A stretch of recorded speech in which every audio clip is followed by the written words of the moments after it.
Hey/X/, I have a story that I need to tell you about that happened to me recently. I live in the United States in the state of Georgia.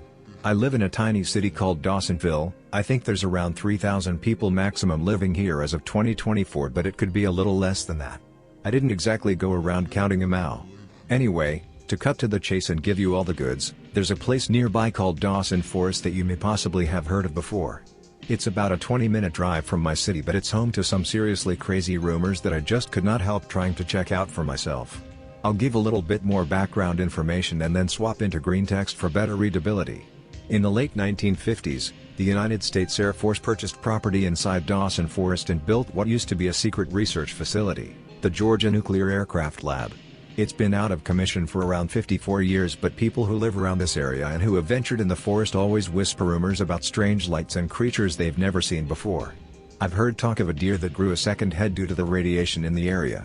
Back when it was built, absolutely everything nuclear was top secret, especially with the growing tensions of the Cold War. They wanted this facility to be built somewhere that no one would or could snoop around, but this didn't stop rumors from circulating when some locals caught wind of the facility. I'm only 22 years old, by the way, but my family have lived here for years and years and they have told me all the stories.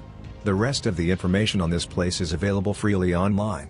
You can look up everything that I'm telling you here. The place was locked up tight with massive amounts of security, and at the time you needed clearance just to get anywhere near the place. When they were developing the area for the site, they had to come up with a quick solution for the trees that they were left with that they had to cut down. Loggers, of course, could not get security clearance to get near the site, and so the people involved there took thousands of dead trees and piled them up and just burnt them. There are still first-hand witnesses alive today who still live in the city that attest to seeing a giant yellow glow coming from the forest because of this. Because the bonfire was so large, the glow reflected off of the clouds and people miles away could see it clear as day. It was a secret atomic facility burning as bright as the sun. People thought it was the end of the world. People back then spread rumors about the place being used to observe UFOs and other alien craft that had been brought from other places around the United States to Georgia for study. The Air Force apparently never squashed these rumors because they were so far off from the truth that it helped to keep the secret from the public. This is fact, look it up. Anyway, I had known about this and heard stories for a fair while, but it wasn't until a few weeks back that I grew especially bored and was looking for something exciting to do. I've always had a love of the outdoors and have done quite a bit of exploring and hiking in my time. I decided to do some more investigating and then to go there. The Greentext will start here. Research the place extensively online. Look at articles and documents, etc. Talk to my parents about the place, what they remember, local rumors and such. Talk to older people around the neighborhood who I know. Get excited, like really excited. Haven't been on a hike or explored anywhere in a couple of months, so I know just how much I'm going to enjoy this. Explain the entire story about the area and the facility to my buddy, Mark, who is also an avid hiker and who has accompanied me on treks before. Used to do a lot of urbex when we'd stop by in different, bigger cities. Seems interested in the story but isn't really convinced about the potential for exploring. Says it's probably all just sealed off and that we'll get there, walk a little ways in and then have nothing to do. Says he doesn't want to waste an entire day. I am practically begging him just to give in and say yes. I promise him everything under the sun if the place turns out to be boring, and he reluctantly says yes. Let's do this. Neither of us have a car and both our parents are busy, so we're doing this old school. The walk is long as fuck, but we don't really mind. We really enjoy walking, and the exercise is nice. Walk took us like 3 hours. Only realized about halfway through how bad of an idea it was, but by that point there was no turning back. Reached the entrance to the forest. We're both puffing and panting. Not looking forward to the walk back home. Decide to make the most of the daylight that we have and make our way in. Place is completely open to the public now. No restricted land at all, aside from the abandoned facility itself, but we'll get to that. Radiation was reported to be above normal background radiation level, but that was back in like 1997, so figure it should be okay now. Would be incredibly stupid for them to open the place to the public if it wasn't safe, so I'm not worrying about it at all. Mark has a slight interest in photography. Kind of weird about it though. Prefers taking photos in retro style on really old, shitty cameras from like the early 2000s and the 90s because it's aesthetic or some shit. Has some dog shit Canon PowerShot thing from like 2002 or something. I guess that qualifies as retro now? We get a good ways in and take in our surroundings. Place is actually pretty pleasant. Lots of great scenery and surprisingly a lot of animal activity considering its supposed radiation levels. Strangely though, there's no birds singing or any kind of bird activity at all. Very weird considering the place is now supposedly a wildlife reserve. Starting to lose quite a bit of light at this point. It's definitely not pitch black, but the sun is glaring either. Spot some kind of glint in the distance. Kind of hard to make out, but it looks to be some kind of deer. Not a regular deer though. It is completely white. I'm not talking like sun-faded fur or a couple of splotches, every single inch of this thing is pure white. Not the only strange thing about it. Has a third antler instead of just two. Looks really malformed and is actually coming out of the back of the deer's head instead of from the top like the other two antlers. Friend tries to capture a picture but the stupid sound his camera makes startles it and he only gets a blur as the deer is running away. We'll attach the pic here. Definitely very strange but decide whatever. Want to keep exploring. Once you make your way a fair way down the trail path, the old, abandoned buildings start to become visible. Keep seeing clusters of dead trees as we move further into the forest. All the trees around the rest of the forest are perfectly healthy but every so often there is just a group of 3 or 4 trees that are stone dead. Get up to the entrance. Looks like all of the entrances to the place have been concreted off. If we came all this way and can't get in, I swear. I'm looking desperately around the place for some way to get in, literally any way at all but no dice. Mark is fucking pissed. I'm fucking pissed. Decide that we'll search around some more at some other point. Decide to make the most of our time and explore down another trail and hope we'll find some sort of way in. Make our way quite far down the trail. Quite a distance away from the abandoned facility buildings now. Stop dead in our tracks. Okay, that's really fucking weird. I say out loud to Mark. He just kind of ignores me and goes to inspect it. It's a giant concrete retaining wall. Just kind of standing there. Almost in the middle of nowhere in the forest. Has a pretty large hole in the middle of it. Looks like someone blasted it with an RPG or used some kind of explosives on it. Mark instantly starts climbing through the hole while I start sprinting towards him to pull him back. Yelling at him and calling him an idiot because we shouldn't be fucking around with stuff like this. Reach the hole and he is already in it. There's a tunnel entrance right there. Mark is already completely out of sight, and I rush in to try and catch up with him. The tunnel is crude and there is dirt scattered all around. Smell is absolutely foul. Smells like a combination of bleach and vomit. Tunnel goes on for a ways and opens up into another retaining wall which also has a hole leading to another series of tunnels. Takes me what seems like forever to get through the whole tunnel system. Haven't caught sight of Mark once since he rushed in. Finally see what I think is an exit. Bear in mind, I've had to crawl through these tunnels as there isn't enough headroom for me to stand up. Knees are on fire, and I'm just relieved to be able to rest.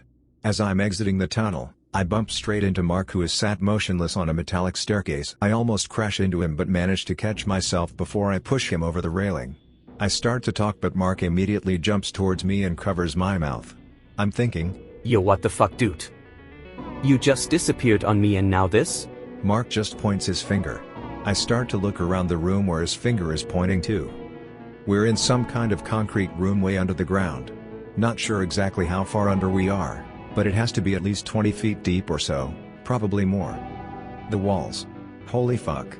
The walls are just, absolutely lined with bugs. I'm not talking a few flies here and there. I mean piles and piles of bugs all bunched up together. A pile of spiders all huddled together.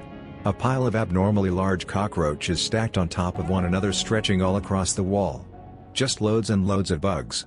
None of the bugs are doing anything except for, vibrating?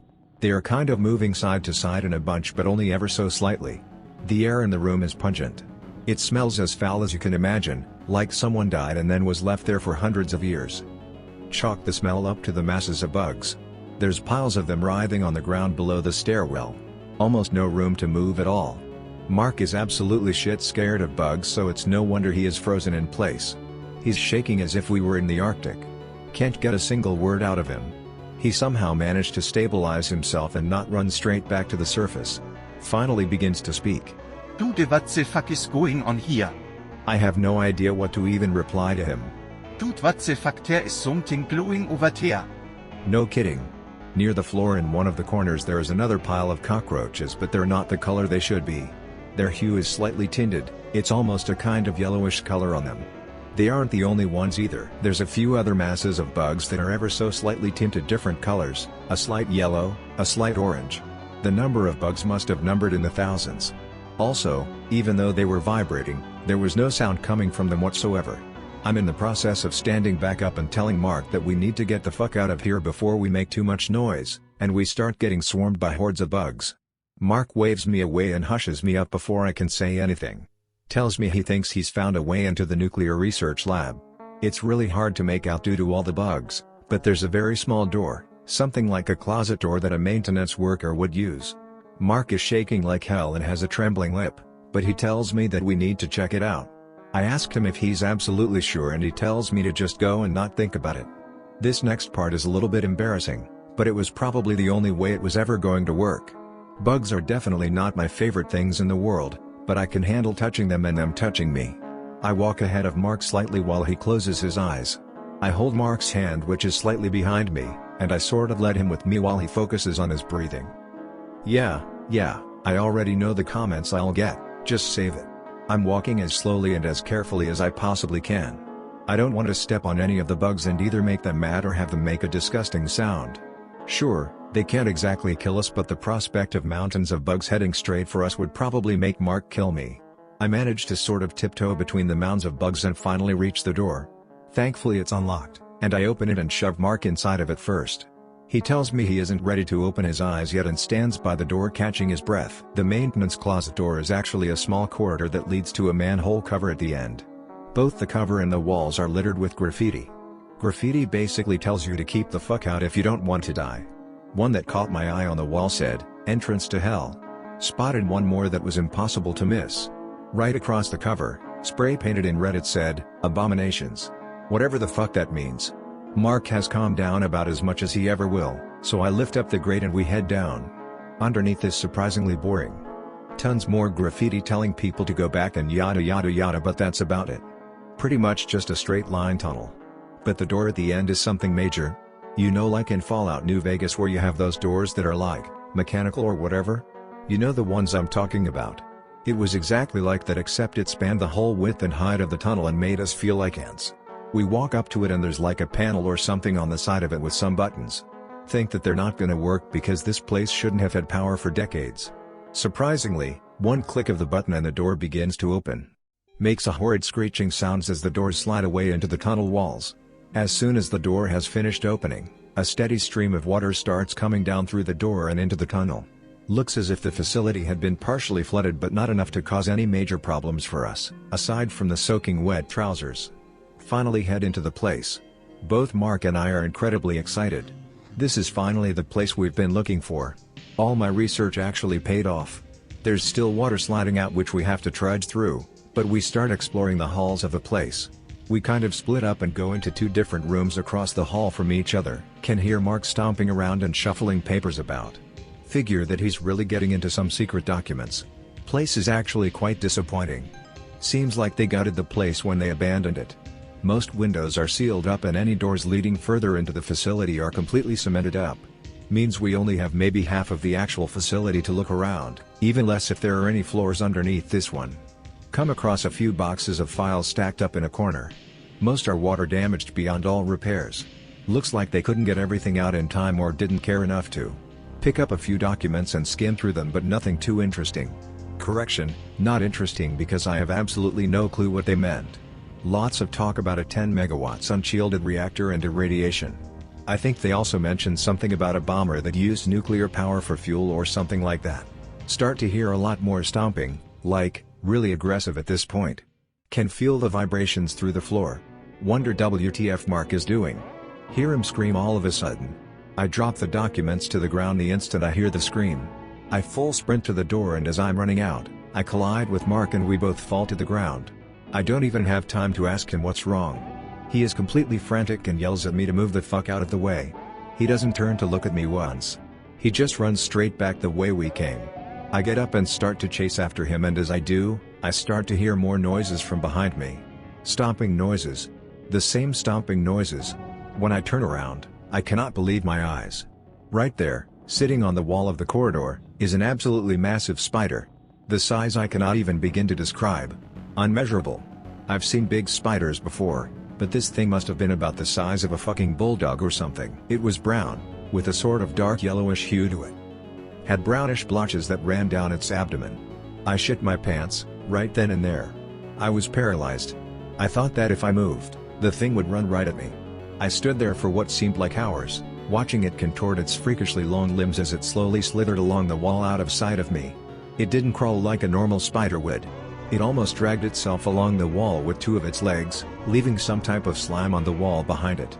Every time it moved one of its front legs to drag itself and hit the wall, you could feel the vibration throughout the entire place. Needless to say, I shot the fuck out of there. I only caught up with Mark once I reached the outside. Guess the adrenaline was enough for him to ignore his fear. We walked the majority of the way home in silence. After everything had died down a few days later, I asked Mark what happened. He told me he kept trying to explore but kept feeling vibrations that he could feel through his legs. He thought I was running around or maybe jumping or something, so he peeked his head around the corner.